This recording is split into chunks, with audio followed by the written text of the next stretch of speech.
Well. Welcome to Hot Takes. I'm muted, so not that hot. Well, I'm in the global south, so it is quite warm here today in Malaysia. We'll wait another couple minutes and see if anybody shows up. Although this Yeah, is our first hot take, so who knows? It's a new concept until they see how awesome hot takes are. yeah. But I heard it was not hot in Morocco. It was, yeah, it rained one of the days and it was pretty gray mornings. It was, their winter. They have a winter too.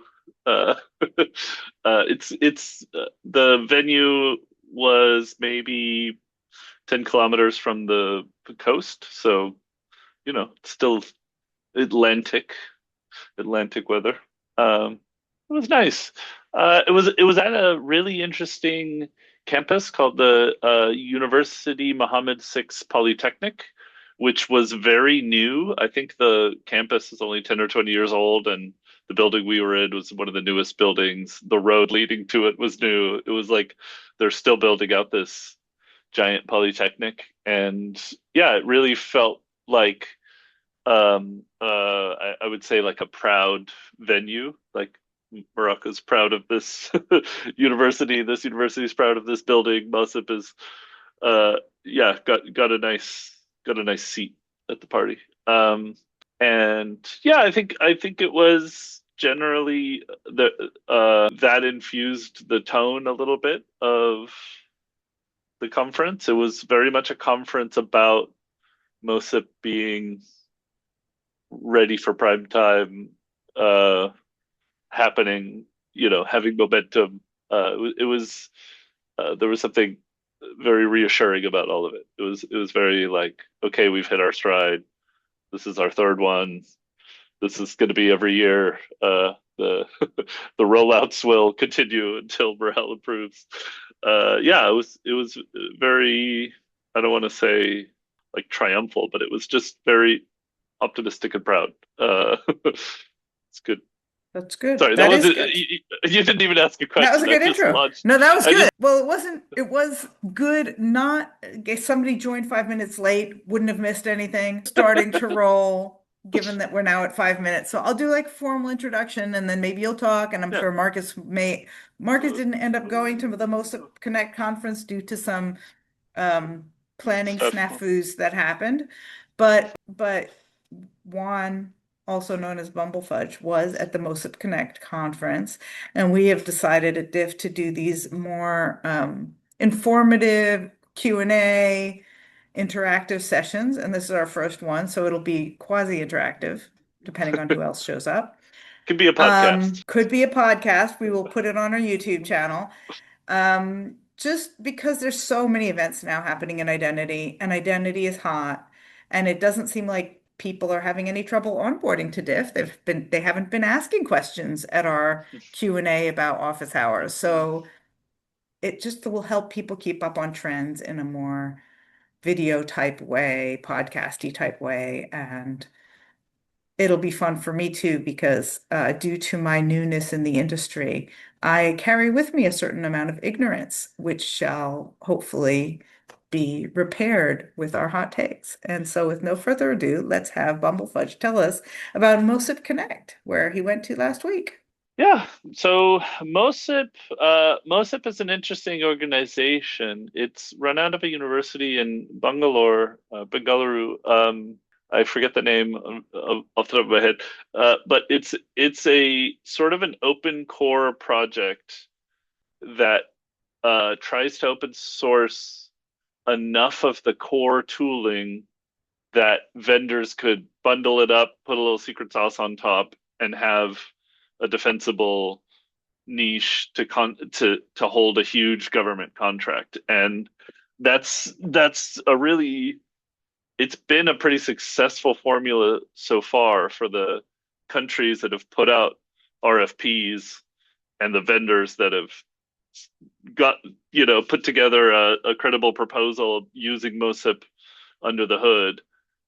If the RFP says open source in the right sentences and open standards in the right sentences, they can exclude some.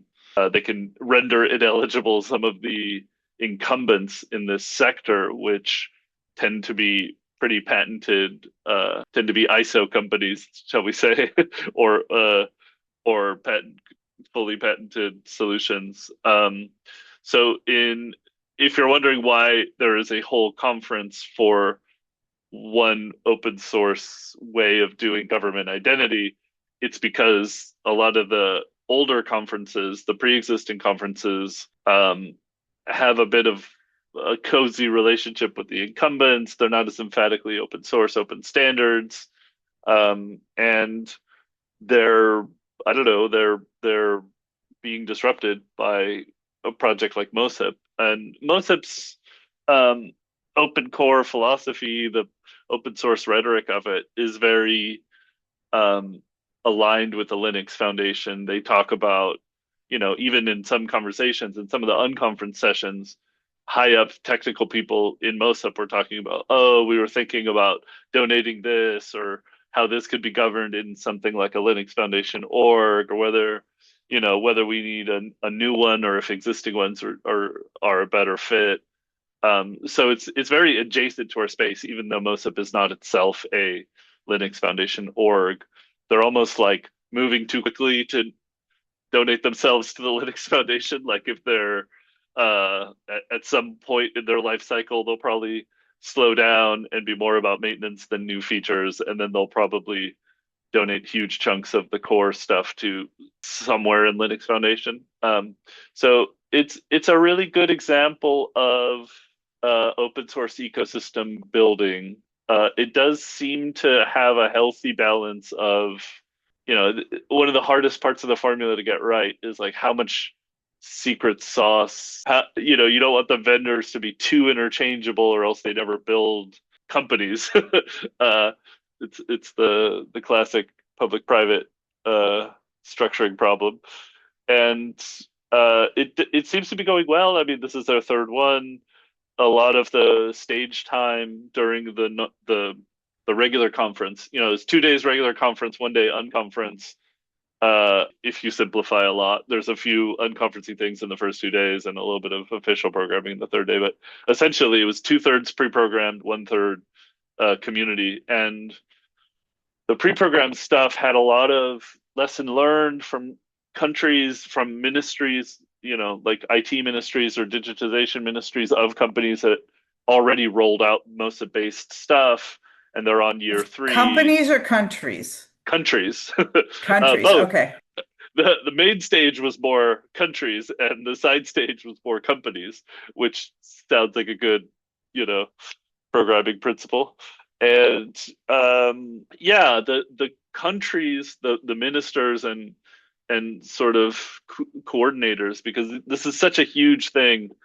Um, Europeans coming to this conference are kind of blown away by how quickly some countries move, because in a lot of times they're like leapfrogging the legacy that slows down a lot of Europe and American stuff. There's no old tech, there's no old regulations. A lot of it is like a lot of these global south countries can just wave a wand and say like, all right, we're just gonna uh, anywhere the new law contradicts the old law, just ignore the old law, or we nationalize the incumbent.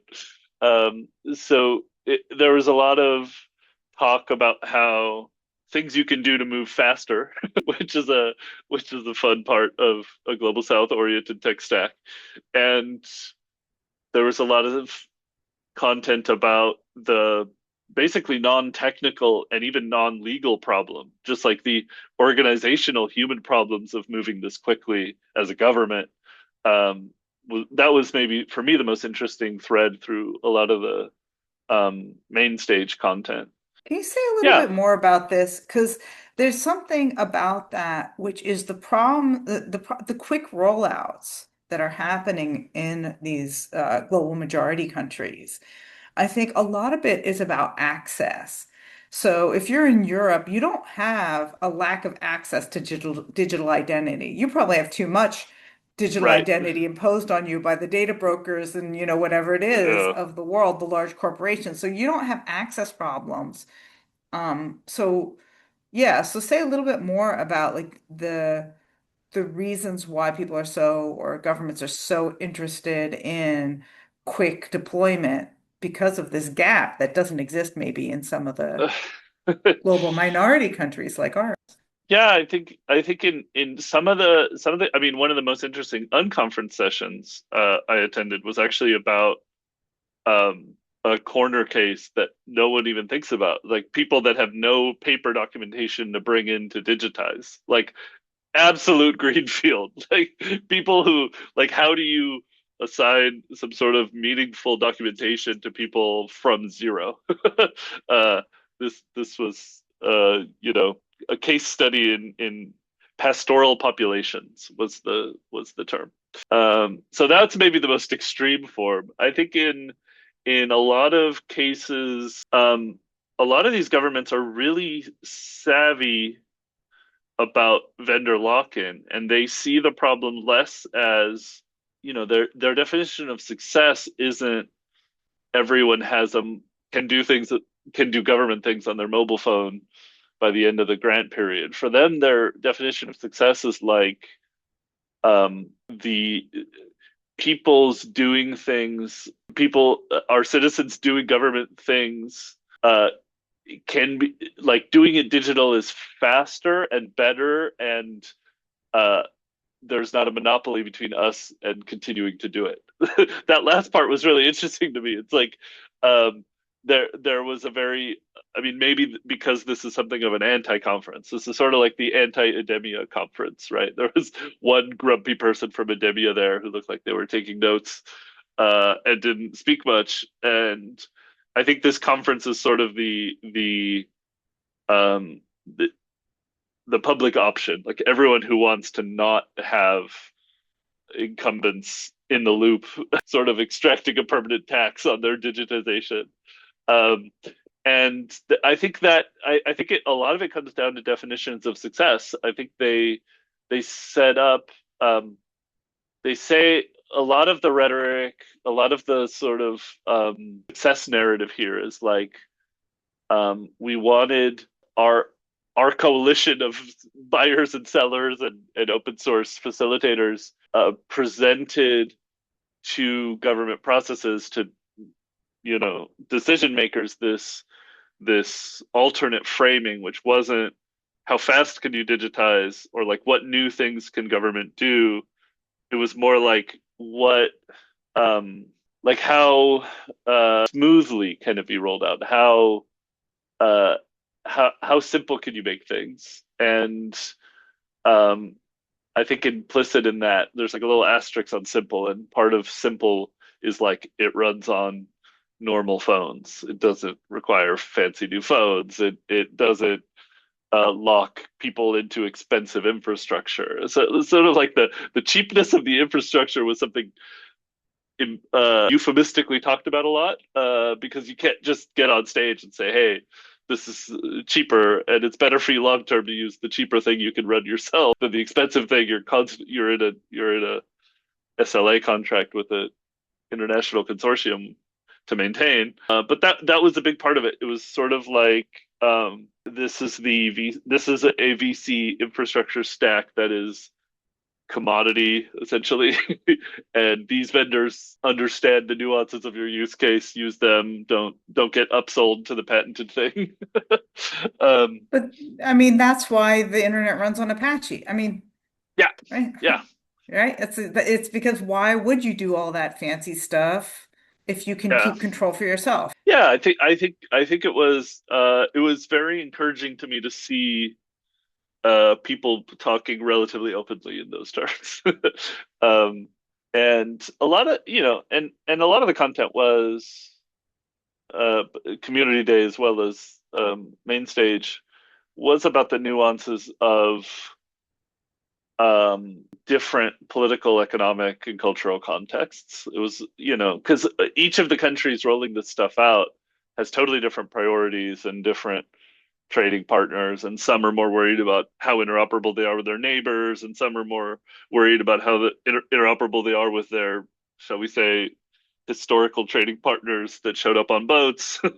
um, so there was a lot of nuance, and it was very much about government use cases, comparing notes, comparing experience, trying to set up mentorship and let, you know, let people know all the vendors they have to choose from.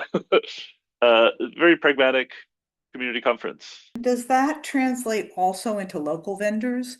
Because one of the things that you can also say about the European implementation is we have a lot of wallet vendors who feel local to the Mm. Europeans. Like, okay, we've got vendors in almost all of the countries who you're not feeling like and of course this is becoming a bigger and bigger political issue about American technology versus European technology, but we do have a lot of wallet technology in Europe.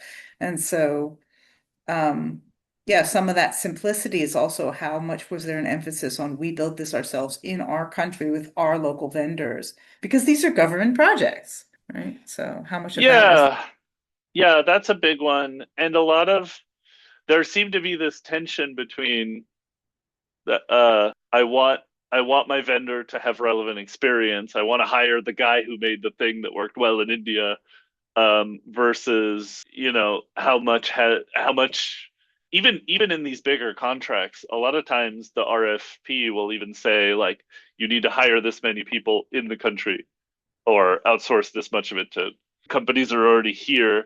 So I think they cover it that way on in the procurement logistics. Interestingly, there was a unconference session I didn't go to that I'm hoping to get the notes for. I was facilitating the unconference, so didn't have full choice of where I went. And there was a session on like best practices in procurement, which is probably the one to dig around in the notes for. That would be a really interesting insight into how the governments are structuring these processes to have that. One unconference session I saw that was really cool was a basically a Kenyan entrepreneur talking about a corner case that I'd never thought of, which was like the session had a provocative title. Should small countries explore managed identity services? And it was like it seemed like a leading question, right? The answer is yes, because that's what I'm selling. But it was basically a guy researching a product with some people he's already been working with. Some of the people there with him in leading the session were people that have already worked on non-managed versions of this for African countries, uh, all African. So they're like comparing notes on their work experience together, work experience apart, and also just opinion travel about how um, countries that are very small, their definition of small was less than 15 million, which is like which is like half the EU. But yeah, most of um, Europe, yeah. how do these smaller countries that don't have as big of budgets, how do they keep up? How do they maintain interoperability? What's the sort of cheap way to go along with their neighbors without handing private sector in the neighboring country all the money? Very interesting Yeah. discussion about that corner case. Would it be the corner case, which is the main case in Europe, which you've never heard a discussion of, even though you're an expert in the European implementation? That's funny. I mean, like again, that is a very interesting question of like, what do you mean by small? Brass tacks, yeah, and Yeah. they were talking about, yeah, and when they started talking about these small countries, they were using two examples, with Botswana and Sao Tome, Principe, and Botswana is surrounded on all sides. It has only one neighbor, and Sao Tome is an island. And they were just going through these nuances of like it's a small country, but they need to be 100% interoperable. Even to leave Botswana, you have to go through South Africa. Like you have to enter South Africa to go to the airport, anyways. So it's like, is that the same as a country of the same population that is an island? And it was, I don't know, that was a mind blowing conversation.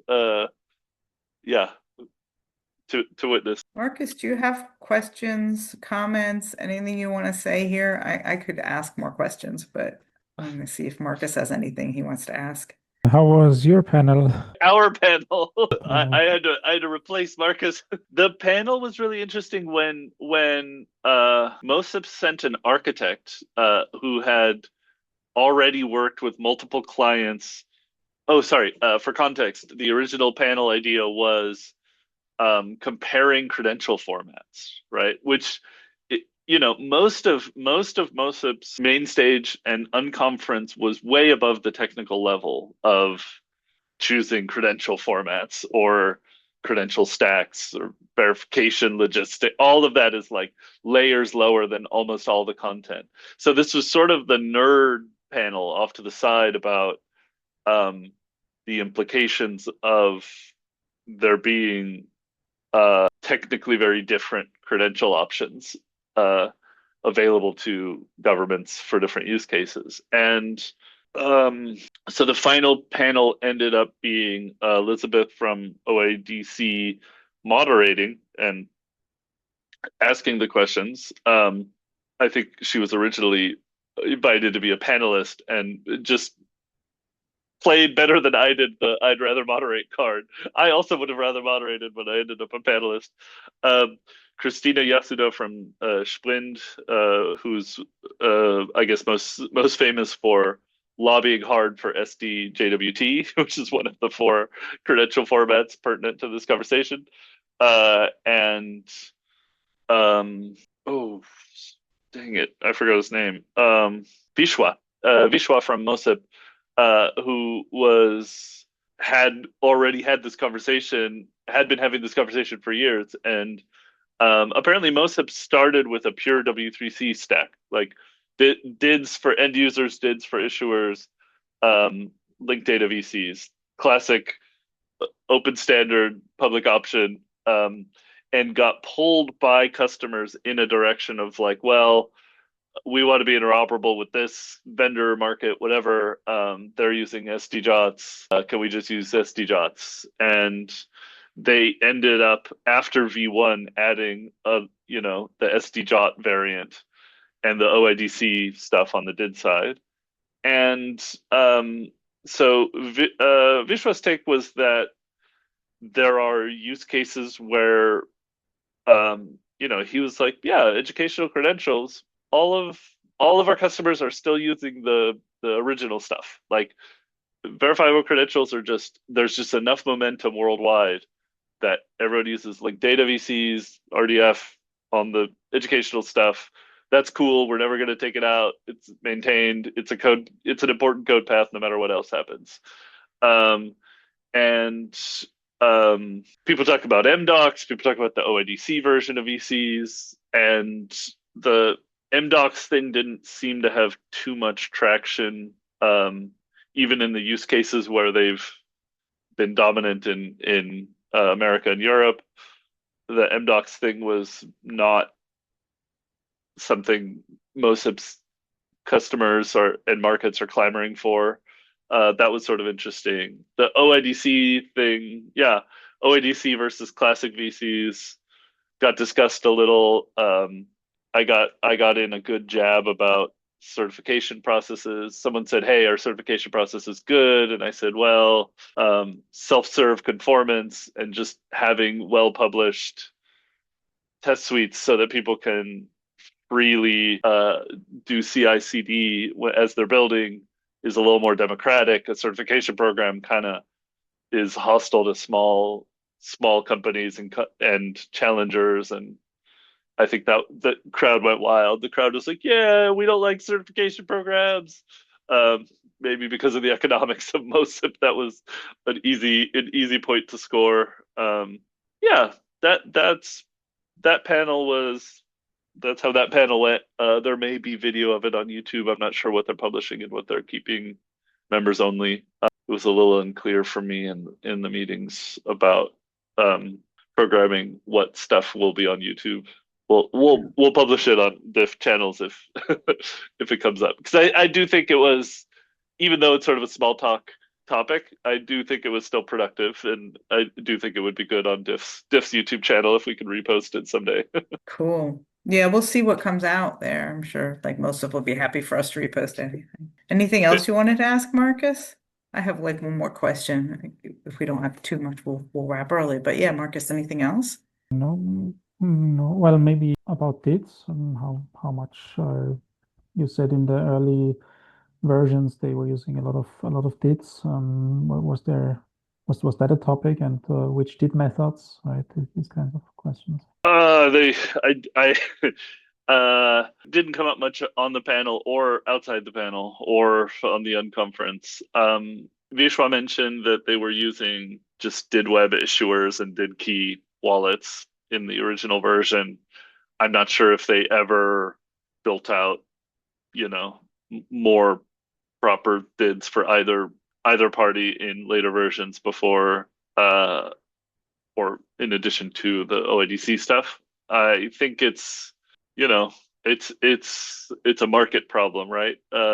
Credential use cases have a major network effects pull. So if the right markets go all in early on OIDC for VC, then working backwards, everyone who wants to be interoperable with those markets is going to use OIDC for VC. It's sort of economic brute force. The did stuff, it didn't feel like people were calling sessions about that in the unconference. That was nowhere on main stage. So I get the sense that the focus is like 80% use case, 20% vendor product packaging dynamics, 0% lower level technical stuff. I think most of the audience just has a mental picture of what a wallet what a wallet is and isn't thinking about whether or not the underlying identifiers controlled by the wallets have what kind of key. There was a key management unconference session, I should say, but even that seemed more use case oriented and product oriented than like what are our options technologically.